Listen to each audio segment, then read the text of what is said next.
Shaswa nai. Abo? One of us.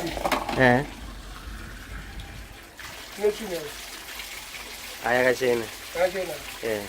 Nembombi. Yekanzuru. Mbare ka. Life and day.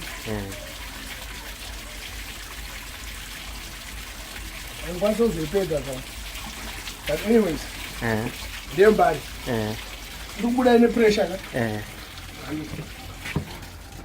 Abusa packet round. Kutra by no say in the paper. Days on you? All right.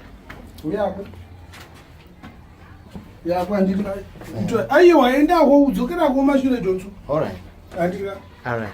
What do you go? You shower. Shower shower. I did shower. Robert. Fully shower. No, we got food. No, we got food. I did Mbare, I got you. No, get a shower and did that. Yeah.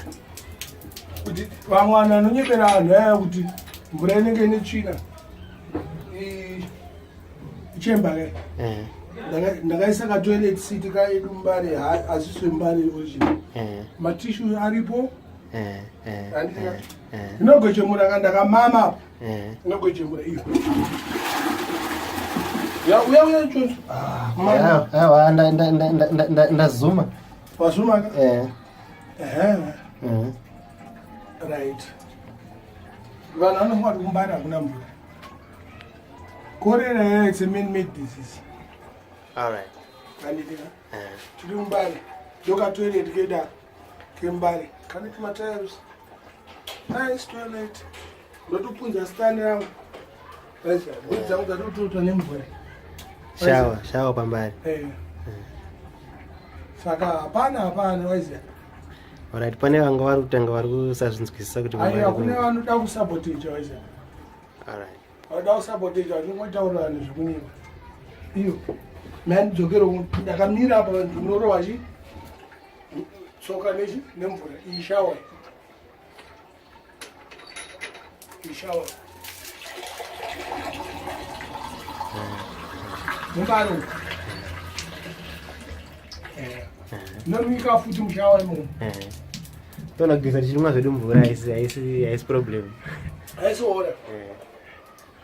But one thing one pasi kuinwa is. Ajita. Thanks. Habo. Tomba fura futhi bati.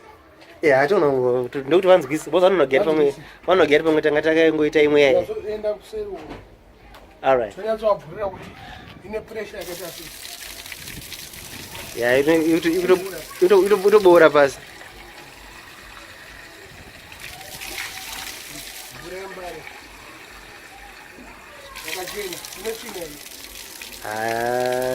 Clear. Crystal clear. Nasi is the 3 February 2019. Saka vanhu vanokoyanza dzinyepera vanenge vabva kuforena vachinepa kuti mvura yeZimbabwe nyike zvakazoti mupombi yekanzu iyi mvura iri kubuda yakachena so nesandi 3 February. Saka ngavagare vauya handiti ka toko inwa kana kunoka ndangoti ndiise muglasi toko nangwerova nechi zvatakajaira handikutyoro ndatogeza kashawa kangu Wedzera. Yeah, true. Saka it's dangerous. Message yasvika. Right about it.